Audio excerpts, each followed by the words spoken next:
오늘은 여호수아서 10장 16절부터 시작해서 14장 5절까지의 말씀을 드리고 또 함께 봉독한 말씀은 두 주에 걸쳐서 말씀을 전하도록 하겠습니다.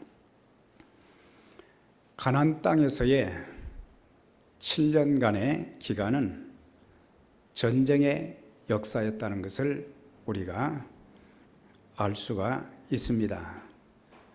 여리고성과 아이성을 정복했던 일, 또 가나안 땅의 중부와 남부, 북부에 이르기까지 피비린내 나는 전쟁을 통해서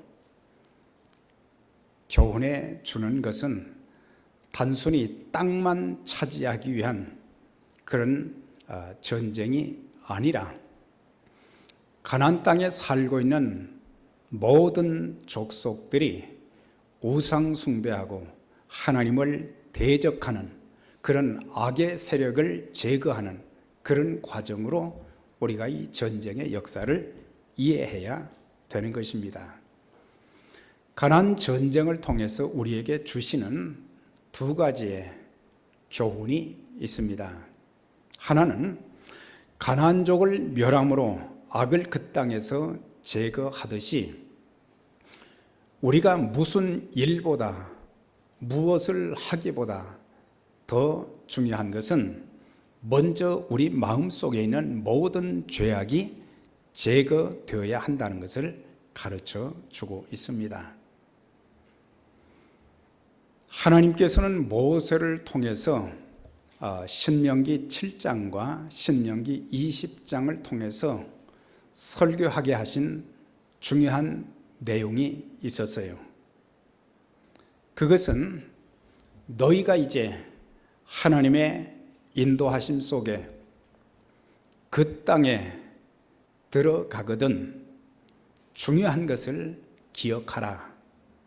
가나안족에 살고 있는 사람들을 불쌍히 여기지도 말고 그들을 다 진멸하라.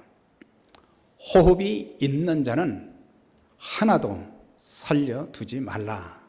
어떻게 보면 굉장히 잔인한 그런 말씀을 하신 것 같습니다. 그러나 하나님께서 모세를 통해서 설교해 준 내용, 진멸하라고 하는 것, 또한 그들과는 절대로 혼인도 하지 말라는 것. 왜냐하면 그들이 섬기는 우상을 하나님의 백성들이 섬기게 되고 그들의 잘못된 삶의 가치관과 문화, 그 모든 것들을 답습하여 범죄할까 두려워함이라. 그 내용으로 경고를 했던 것을 볼 수가 있습니다. 사실 우리도 이 땅에 사는 동안 하나님의 부르심에 합당한 삶을 살고 또 하나님께서 우리에게 맡겨주신 그 각자에게 주어진 사명을 감당하기 위해서는 우리가 먼저 행해야 될 것이 있다라고 하는 것입니다.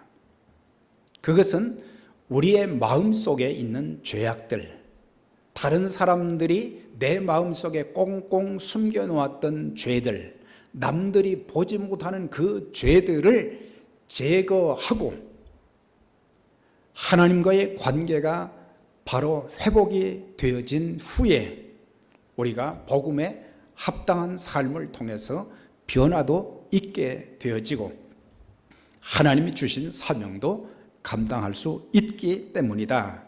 그렇게 말씀하고 있어요. 오늘 우리가 하나님 앞에 매주마다 이렇게 예배를 드리지만 우리가 예배를 드리기 전에 먼저 하나님과 나 사이에 숨겨진 그런 죄악들, 그 모든 죄악들을 다 끄집어내고 하나님 앞에 자복하고 회개하며 깨끗함을 받아야 된다고 하는 사실이에요.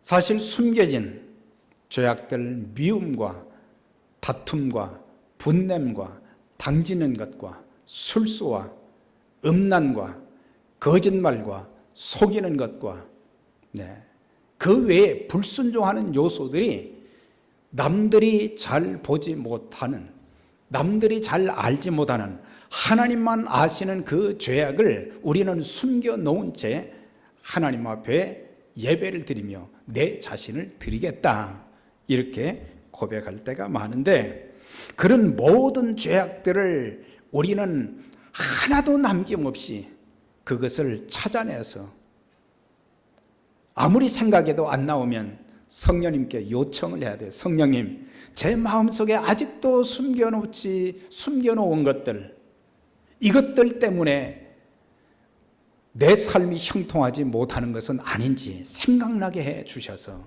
하나님 끄집어내게 하시고 회개하게 하여 주셔서 거룩한 마음을 갖게 하시고 그리스도의 마음을 갖게 하셔서 하나님과 교통하는 삶이 되게 하시고 하나님의 성령의 인도하심을 따라 살게 하시고 하나님의 뜻을 이루는 도구로 제가 쓰임받도록 도와주옵소서. 그래서 죄를 회개하지 않고 숨기게 될 때에 하나님과의 그런 관계가 단절이 되어집니다. 우리가 드리는 예배, 우리가 하나님 앞에 정말 너무너무 힘들고 어려운 상황 속에서 하나님 이렇게 도와주옵소서, 그렇게 간구하는 기도에 대한 응답도 없고 우리의 삶이 형통하지 못한다는 사실이에요. 여호와의 손이 짧아 구원치 못하심도 아니요 여호와의 귀가 둔하여 듣지 못하심도 아니라 오직 너희와 나 사이에 죄악이 가리워 있고 그 죄가 너희의 기도가 응답되지 못하게 한다, 그렇게 말씀을 하신 거예요. 시편 32편에 보면은 다윗이 하나님 앞에 회개하는 그 기도가 나옵니다. 그가 우리아의 아내 밧세바를 간음한 뒤에 그걸 숨기려고 그랬어요. 그때 나단 선지자가 성령님을 통해서 그걸 알게 해주셔서 그를 과감하게 막 책망을 하잖아요. 책망할 때 나는 모른다 그렇게 하지 않고 선지자가 내게 말한 거지만 내가 지은 죄는 내가 알기 때문에 하나님이 내게 말씀하시는 것으로 알고 그는 그 자리에서 내가 하나님께 범죄했습니다, 그렇게 회개하면서 내가 이르기를 내 허물을 여호와께 자복하리라, 내 허물을, 내 죄악을 하나님께 아뢰고 죄악을 숨기지 아니하였더니 주께서 내 죄악을 사하셨나이다. 그래서 자기 속에 숨겨진 그 죄악을 하나님이 끄집어내게 하실 때에 그대로 내가 내 허물을, 내 죄악을 자복하리라 했더니 하나님께서 나의 모든 허물을 사해 주셨다, 그렇게 고백하고 요한일서에도 그랬어요. 만일 우리가 우리 죄를 자복하면 저는 미쁘시고 의로우사 우리 죄를 사하시고 우리를 모든 불의 가운데서 깨끗하게 하실 것이요, 그랬어요. 우리의 죄가 깨끗이 씻김을 받아야 된다는 것을 강조하고 있습니다. 잠언 28장 13절에 자기의 죄를 숨기는 자는 형통하지 못할 것이나 죄를 자복하고 버리는 자는 불쌍히 여김을 받을 것이다, 그랬어요. 그래서 죄는 하나님과 나와의 관계를 단절시키는 그런 요소가 되어지고 내 예배, 내 기도에 응답되지 않고 더 나아가서는 내 삶이 형통하지 못하게 된다는 사실도 가르쳐 주고 있는 거예요. 그래서 우리는, 다른 사람들은 내 죄를, 숨겨놓은 죄를 알 수는 없지만은 하나님은 우리의 속 깊은 곳에 있는 심령 골수까지 쪼개서 우리 속에 악하고 더럽고 추한 그런 모든 것들을 다 보시기 때문에 그것을 하나님 앞에 내놓는 것이 중요하다는 것을 가르쳐 주고 있는 거예요. 아직도 마음에 숨기고 있는 그런 죄는 반드시 자복해야 되고 용서함을 받을 때 우리의 삶이 형통할 수 있고 또한 우리가 복을 받게 되어지고 하나님 앞에 쓰임 받을 수 있다라고 하는 거예요. 그 다음에 두 번째 교훈은 뭐냐면 출애굽에서 가나안 정복까지는 고난의 여정이었어요. 그들은 끊임없이 사막의 길을 가야 했어요. 낮에는 뜨겁고 밤에는 춥고 먹을 것이 떨어지기도 했고 마실 물이 없기도 하고 의복이 헤어질 수밖에 없는 상황이 되기도 하고 여러 대적들로부터 공격을 받기도 했고 그런 상황 가운데서 하나님은 필요한 것을 일일이 다 공급해 주셨고 구름기둥과 불기둥으로 그들을 계속해서 인도해 주셨던 것을 보게 되는 것입니다. 그래서 출애굽에서 가나안 정복까지의 과정은 그들이 잘 싸워서 이긴 것도 아니고 정복한 것도 아니고 하나님이 앞장서셨고 하나님이 그들과 함께 하셔서 그 전쟁에서 승리할 수 있도록 도와주셨다는 그 인도하심과 공급하심과 보호하심과 은혜를 잊지 말라고 하는 거예요. 사실 우리의 인생도 지난 날을 돌이켜보면 모든 것이 하나님의 은혜였다, 하나님의 인도하심이었다는 것을 고백할 수밖에 없습니다. 사실 사망의 음침한 골짜기를 지나는 일들이 너무 많았어요. 때로는 기가 막힐 웅덩이와 수렁 가운데 빠져서 허우적거리는 내 나약한 그런 모습들 보여지기도 했고 우리 앞에 큰 산과 같은 문제가 있어서 이거는 어떻게 해야 되나 넘을 수가 없는데 하나님은 그걸 평지로 만들어 주셔서 우리로 하여금 그 길을 쉽게 가도록 평탄한 길도 만들어 주시기도 했고 모든 것이 하나님의 은혜였다. 바울의 고백이 있잖아요. 나의 나된 것은 하나님의 은혜로 된 것이니 내게 주신 그의 은혜가 헛되지 아니하여 내가 모든 사도보다 모든 사람들보다도 더 많이 수고한 것은 내가 한 것이 아니요 오직 나와 함께 하신 하나님의 은혜로라.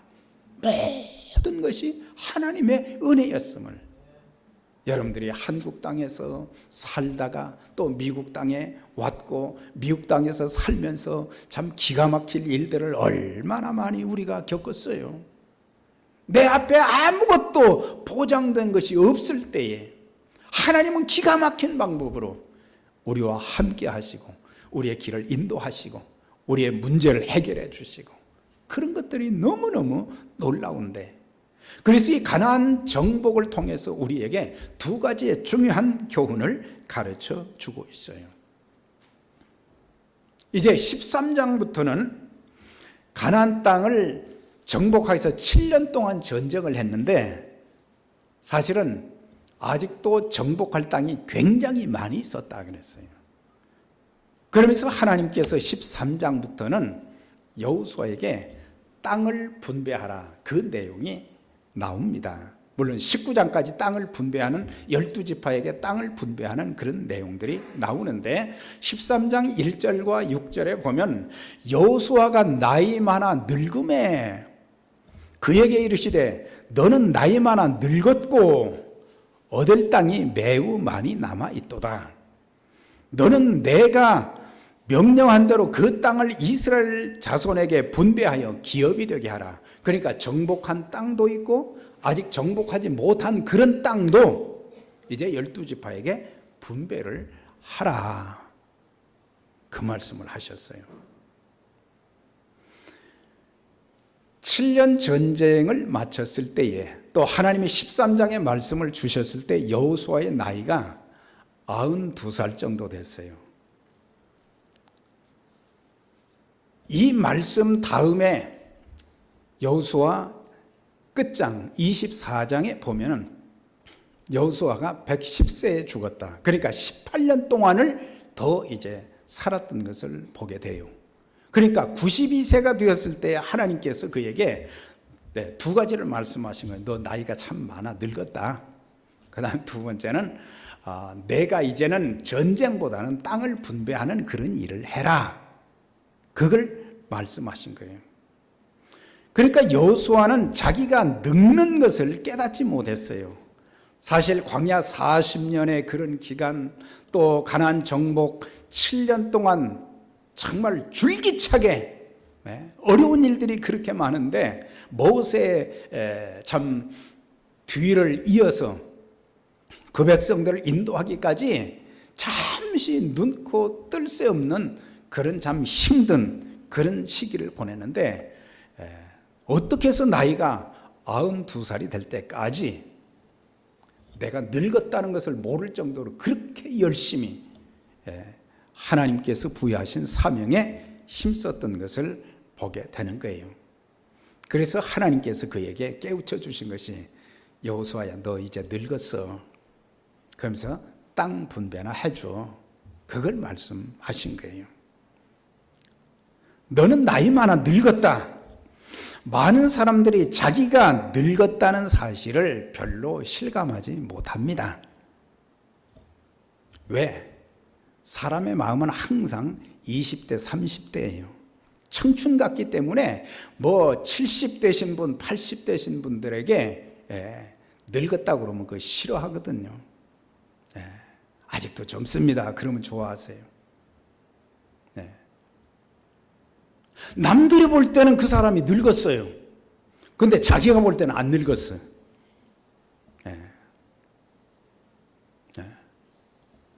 옆에 있는 사람 보면 집사님 얼굴에 이렇게 주름이 많고 많이 요새 바짝 늙었네. 그러면서 자기 얼굴에 주름이 그냥 가득한 것 말이죠. 머리가 빠지고 백발이 된 것도 깨닫지를 못하고 다른 사람 늙은 것만 알지 자기 늙은 것은 모르는 거예요. 늙었다고 하는 말씀을 주신 것은 이제 남은 일은, 남은 땅을 정복하는 일은 내 후손들에게, 다음의 사람들에게 맡기고 내가 할 수 있는 일이 지금 뭐냐? 땅을 분배하는 그런 일만 해라.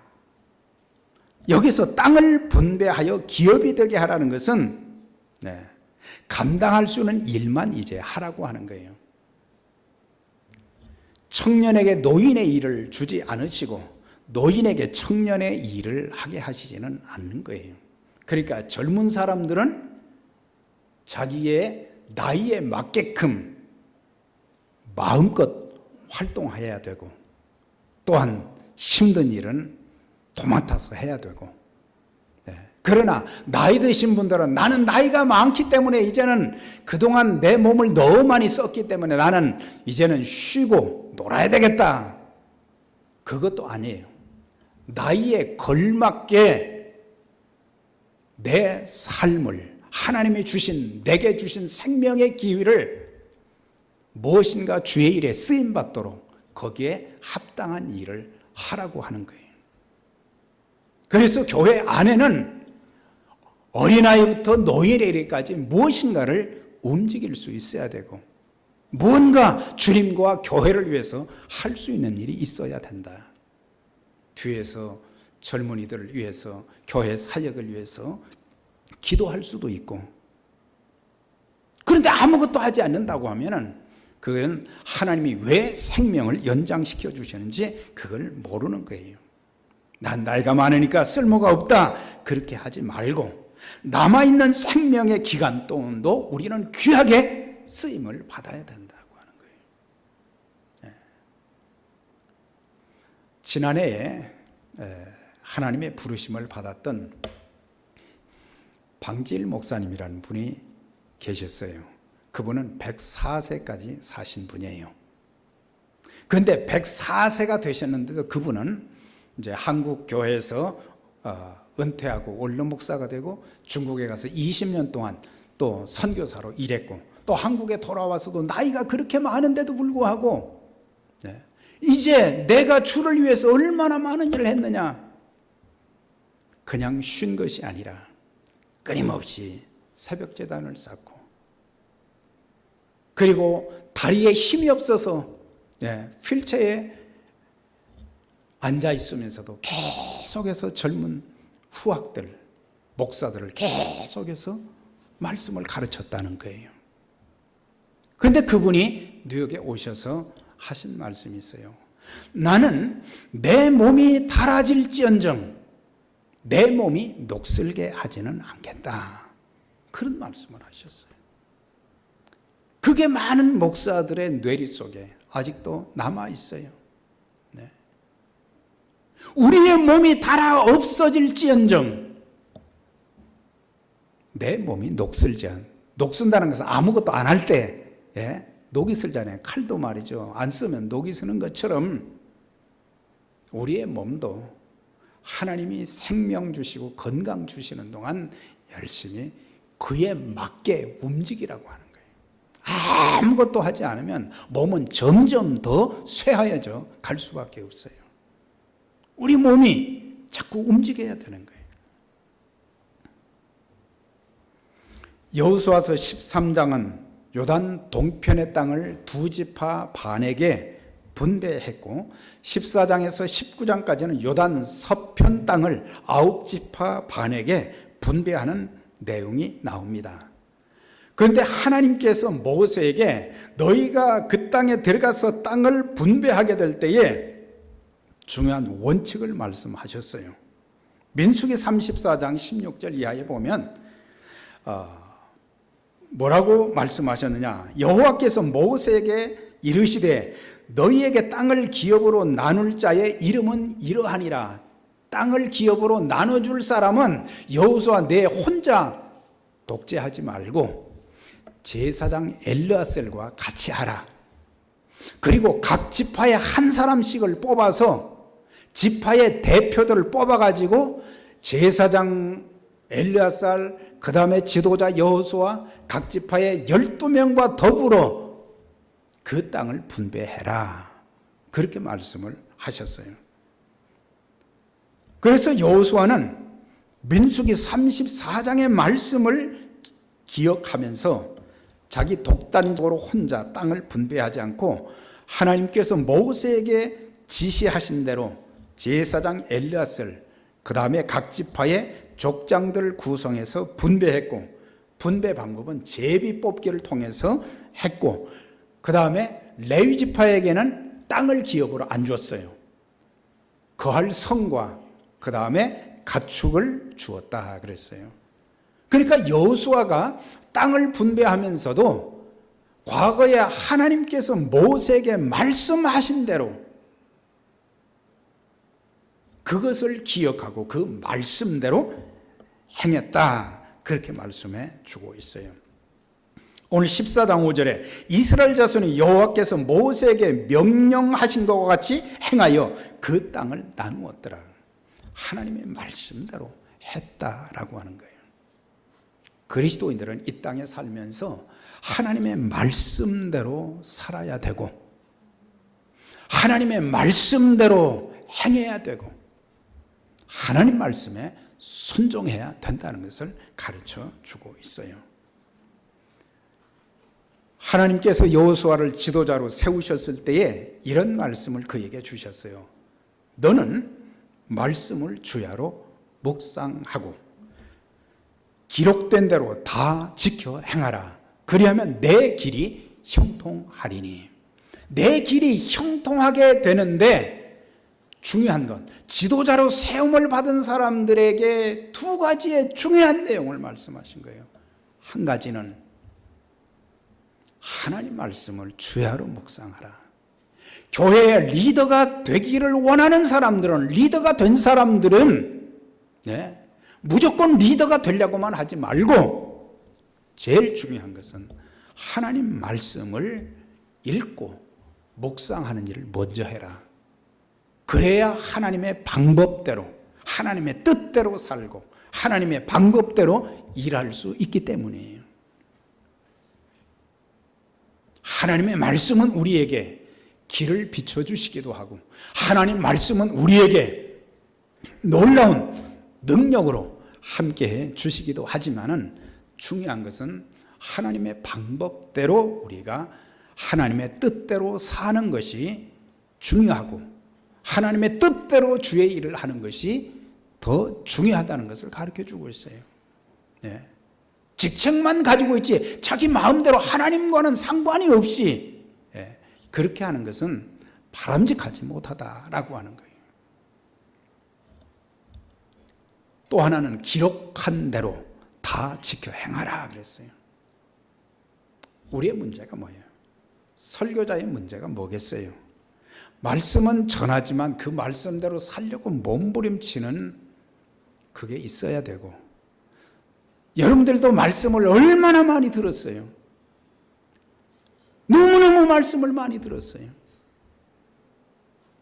그렇지만 그 말씀대로 지키려고 몸부림치는, 애타하는 그런 모습이 없다는 사실이에요.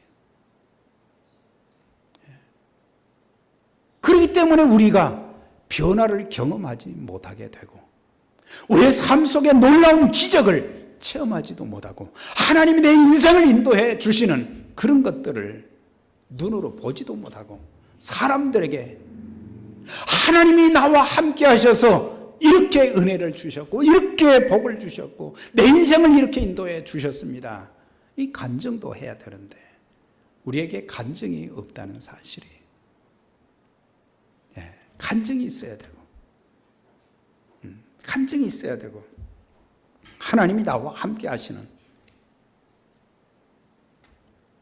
지금까지 교회 생활을 그렇게 오래 하면서도 성경을 제대로 읽지 않는 것은 다시 한번 우리의 신앙 생활을 재고해 보아야 돼요. 하나님 말씀, 사람이 떡으로만 살 것이 아니요 오직 하나님의 말씀으로 살 것이라 그랬어요. 말씀으로 살 것이라 그랬어요. 우리는 설교대에서 평가는 아주 잘해요. 그렇지만 여러분들, 하나님 말씀을 내가 얼마나 지키고 있는가? 내가 알고 있는 것을 행치 않은 것은 고범죄를 짓는 것입니다. 몰랐던 것은 이해가 되지만 알고 있음에도 그렇게 살지 않는 것은 하나님을 하나님으로 인정하는 것이 아니에요. 생사화복의 주권이, 흥망성쇠의 주권이 하나님께 다 달려있다고 우리는 그렇게 말은 하면서도 그분이 하신 말씀대로 살지 않는 것은 그분을 하나님으로 인정하지 않고, 생사화복의 주권이 나에게 달려있지 하나님께 달려있지 않다는 그런 뜻이 될 수도 있는 거예요. 하나님 말씀대로 살지 않았다면 우리는 정말 이제는 회개해야 됩니다. 이제는 그 말씀대로 살아야 되는 거예요. 말씀에 순종하면 하나님이 어떤 환경 속에서도 함께 하시고 우리를 형통하게 인도해 주시는 하나님의 은혜를 경험하게 되는 거예요.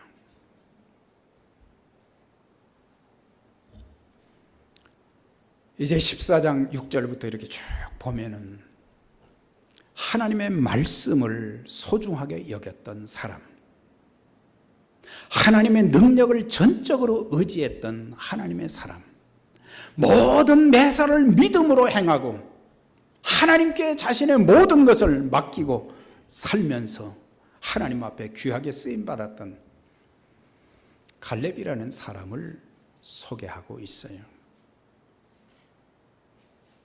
이 사람도 나이가 85세였다고 그랬어요. 지난 40년 동안도 하나님이 같이 하셨고, 지금 85세인데도 나는 전쟁에 나갈 수 있는 그런 건강도 있고, 무엇보다도 다른 지파들이 땅을 분배할 때 그런 척박하고 위험한 땅은 안 받으려고 그러는데, 갈렙은 이 땅을, 이 산지를 나에게 달라, 그러면서 참 오늘날 그리스도인들에게 얼마나 본이 되고 귀감이 되는 그런 하나님의 사람 갈렙에 대해서 말씀을 해주고 있어요. 갈렙이 어떤 사람인지, 그를 통해서 행하신 일들이 어떤 것인지, 그런 것들은 이제 다음 주에 계속해서 상고하도록 하고, 오늘 중요한 것, 우리는 하나님께서 여호수아서 10장부터 14장 5절까지의 내용을 통해서 주신 교훈들을 받고, 우리의 마음속의 죄악들이 무엇인지 그것을 다 낱낱이 내어놓고 회개함으로 이제는 하나님과 온전한 교통과 형통의 삶이 되어지고, 또한 지금까지 지내온 모든 것이 하나님의 은혜인데 앞으로 남은 인생도 하나님께서 아름답게 인도하시고 은혜 베풀어 주실 것을 믿고 감사하면서 내 인생을 그분에게 맡기는 삶. 나이가 많다고 해서 아무것도 하지 않은 것이 아니라 내게 맞는 그런 일을 통해서 평생을 아름답게 주님 앞에 귀하게 쓰임받는 믿음의 가족들이 다 되시기를 주의 이름으로 축원합니다. 전능하신 하나님 감사합니다.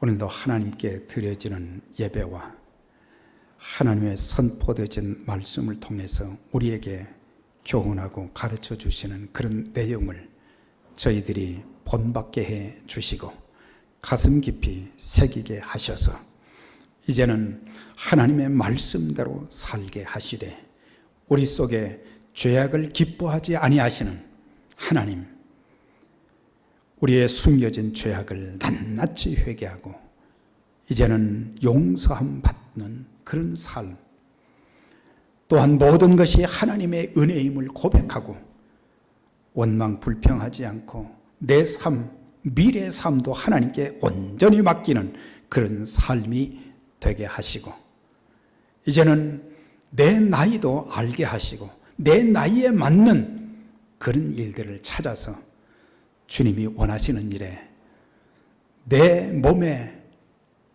생명이 붙어 있는 순간까지, 내 몸의 피가 식을 때까지 주님을 위해서 저희들이 어떤 모습으로든지 귀하게 쓰임받아 영혼을 구원하고 하나님 나라 건설에 귀하게 쓰임받는 믿음의 가족들, 우리 교회가 될 수 있도록 축복해 주옵소서.